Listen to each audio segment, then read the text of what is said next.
Welcome back to The Breakdown with me, NLW. It's a daily podcast on macro, Bitcoin, and the big picture power shifts remaking our world. The Breakdown is sponsored by Nexo.io, Near, and FTX, and produced and distributed by CoinDesk. What's going on, guys? It is Sunday, May 1st. Happy May Day. Welcome to a new month. And of course, as with every Sunday, it is time for your long read. Before we get into that, however, if you are enjoying The Breakdown, please go subscribe to it, give it a rating, give it a review, or come join us on the Discord. It's where we chat about all of these big ideas, and I would love to see you there. You can find a link in the show notes or go to bit.ly/breakdownpod. Also, a disclosure, as always, in addition to them being a sponsor of the show, I also work with FTX. So, this week had a lot of big things happen in our industry. However, it's hard to argue that anything other than one thing was the dominant business story of this week. And I'm talking, of course, about Elon buying Twitter. His offer, which had happened last week, was accepted, and everyone all week has been debating about what will happen next, what he should do, and adding their voice to that conversation is none other than Balaji Srinivasan. At this point, Balaji needs no introduction. He's been a guest on the show before. He is a frequent writer. He takes a way out view of the world, and I love it any time he decides to write basically anything. This week, he wrote the Elondrop, build the political support necessary to free Twitter with the largest airdrop in history. It's pretty spicy, as I think you'll agree. The deal may have been signed, but the campaign is just beginning. Elon should go over the heads of the establishment to offer all Twitter users a deal. Every account worldwide gains full control over their username in a crypto wallet, plus a share of Twitter's new coin, if they can help him get the requisite legal clearance in their jurisdictions and the acquisition goes through. This brings most of the 217 million Twitter users, including the 179 million who are non-American, into the fight on Elon's side. In the meantime, he's not sitting around till October 24th waiting for approval. Instead, he sets up a parallel site where users can log in with Twitter to vote for the Elondrop. That login mechanism serves as a rough voter registration step, and the group who thereby votes for Elon serves as a worldwide constituency, one he can point to each day as evidence of his growing grassroots support. In short, Elon runs the first truly global political campaign, gaining an activist following in every country, incentivizing people and policymakers alike to align with Elon for global freedom and prosperity.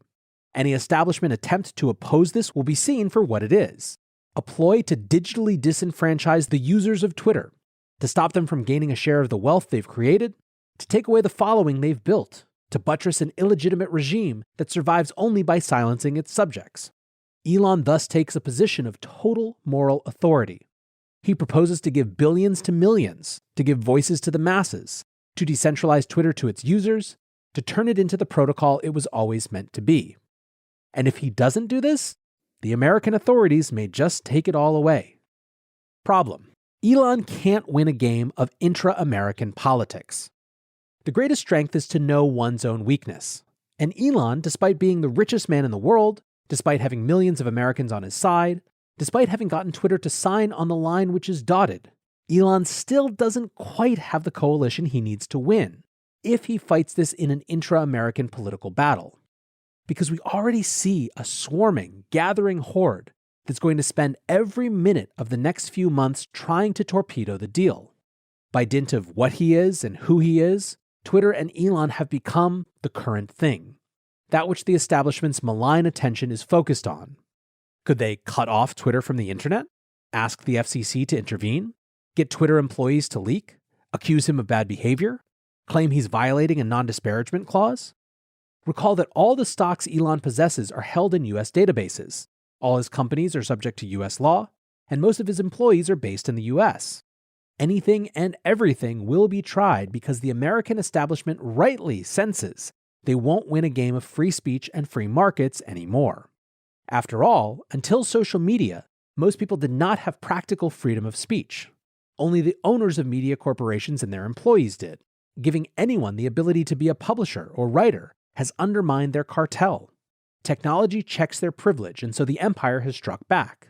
For some random Indian or Nigerian or Midwesterner or Middle Easterner to have a voice comparable to a US quote-unquote journalist is an intolerable affront.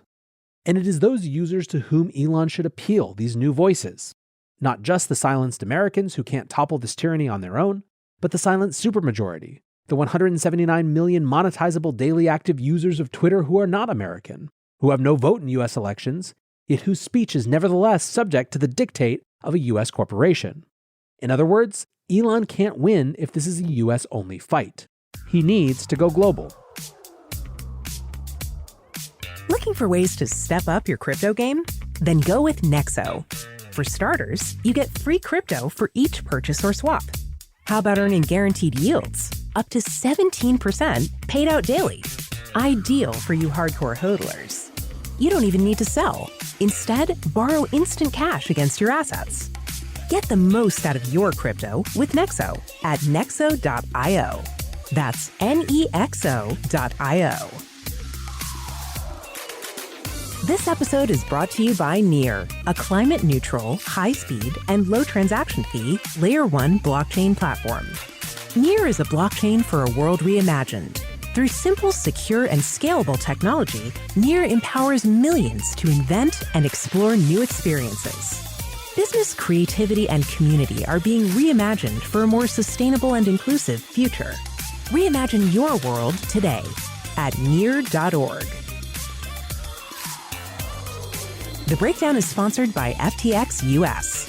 FTX US is the safe, regulated way to buy and sell Bitcoin and other digital assets, with up to 85% lower fees than competitors. There are no fixed minimum fees, no ACH transaction fees, and no withdrawal fees. One of the largest exchanges in the US, FTX US is also the only leading exchange that supports both Ethereum and Solana NFTs.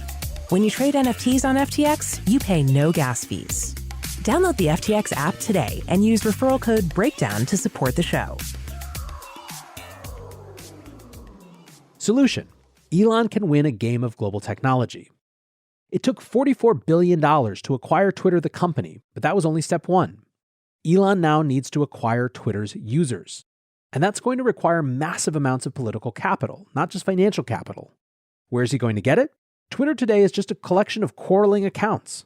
Users aren't aligned around anything except their desire for more followers. Some are for free speech, some are against it, and many just don't care. The promise of a coin changes all of that. Suddenly, every user has a rooting interest for the Elondrop. A decentralized Twitter could easily be as valuable as Ethereum's $350 billion, because Twitter already has a massive internal digital economy. A Twitter coin that served as a native payment for ads and digital goods on the platform would do well. And it could be used to pay for a priority inbox, pay more to get to the top of someone's DMs, where the recipient can keep the funds or donate to charity. The experience of BNB shows that the applications of a new coin are limitless. The tokenomics of this project are the relatively easy part. So let's assume Twitter coin can hit Ethereum's market cap. Divided by 217 million Twitter users, $350 billion nets out to more than $1,500 per person. That is real money, even in America, and especially in the rest of the world. And most of Twitter is the rest of the world. Non-American users constitute a full 82% of Twitter, 179 million of the 217 million monetizable daily active users. In fact, as there are only 38 million American Twitter users in total, worldwide users constitute at least 56% of Elon's 87.5 million strong follower base, and probably much more than that. In other words, Elon's following is already global. Moreover, those global users might be coming for the coin, but they'd be staying for the freedom. While the implementation can vary, one way of doing the Elondrop is to allow every unique user to get a crypto wallet with not just their Twitter coins, but the keys to their username. The latter would be an ENS-style NFT, a portable identity they could use to log in to any site going forward, without any prospect of revocation by Twitter. In other words, an end to recourseless deplatforming. So, that's how the global users gain freedom, as in free speech, and prosperity, as in free money from the Elondrop. But what can those global users do to make the Elondrop happen?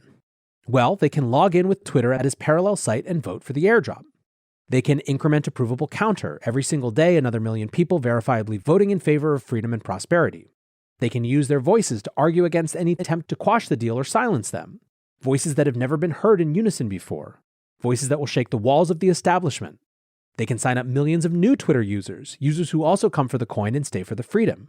And, most importantly, they give us all a BATNA, a best alternative to a negotiated agreement. In the event the deal doesn't go through, Elon now has tens of millions of signups at his new site that can bootstrap any new Twitter competitor he sets up. The global users are, in short, the tide-turning wave of reinforcements that freedom-loving Americans need in this social war. Ethics, the imperative of internationalization. Why is it morally, economically, and politically necessary for Elon to tap into those 179 million global swing votes with an Elondrop? It's morally necessary because American corporations exert influence abroad on people who have no say in American elections. Decentralizing Twitter into a Web3 protocol where users own their own private keys changes the leverage of the situation. Granting individuals true digital property rights over their accounts turns them from serfs at the mercy of American corporate feudalists into self-sovereign actors in their own right. That's not only more just, but more profitable for both parties, because serfs can't invest in their land, but free people can. Given just how much time and energy is spent by millions of people on these digital plots of land, this may be an unlock on par with Deng's reforms. It's economically necessary because you don't spend $44 billion without setting a few expectations. While Elon has said that he isn't buying Twitter for the money, and I fully believe him, the debt service alone on this deal reportedly exceeds Twitter's annual revenue. It's been true for some time that Twitter has not been a cash cow, and its role in the public conversation is disproportional to its revenue. But that's different than being a money pit. Perhaps it can be run as a break-even in perpetuity, but to achieve a return, it wouldn't be enough for Elon to simply fight spam. The Elondrop gives a path to 100 billion and beyond, numbers that haven't been posted in 10 years of Twitter's existence as a public company.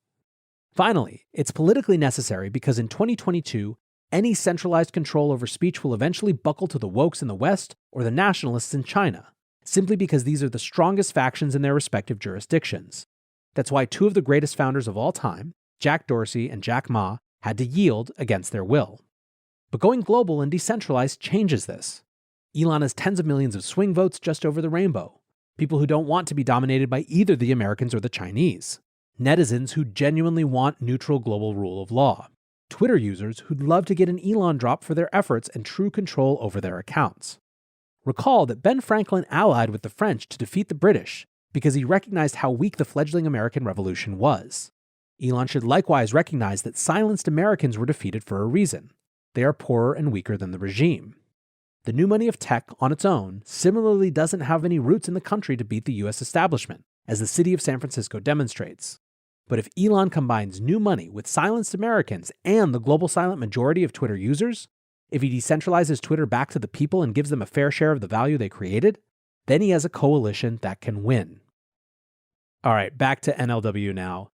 I will say first that I basically don't care what one thinks about the specifics of the argument. You really have to love Balaji for bringing up ideas that are so at once conceivable, but also so outside the norms and mainstream of what anyone else is talking about, that it actually shifts the discussion window almost entirely. One of the things that's happening that's fascinating with Twitter is that one of the ways to read what might happen next is as a battle between Web 2 norms and Web 3 ideals. And I do mean ideals because functionally Web 3 is still being born. I've talked numerous times on this show about how I do not believe that Web 3 ideals alone are a sufficient way to overcome the network effects of Web 2 platforms.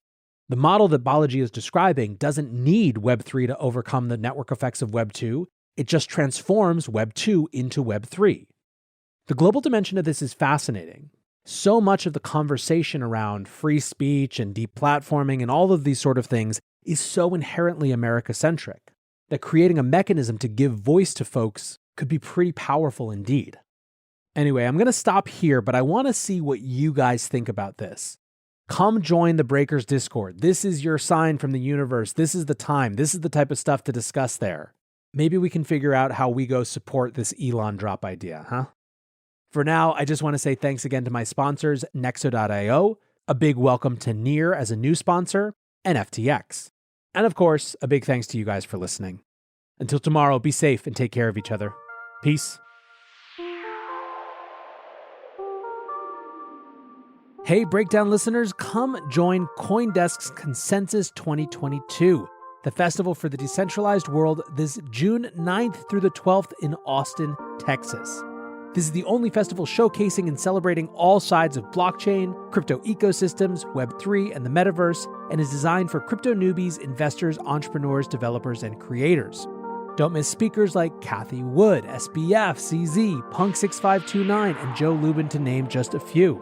Use code BREAKDOWN to get 15% off your pass at Coindesk.com/consensus2022.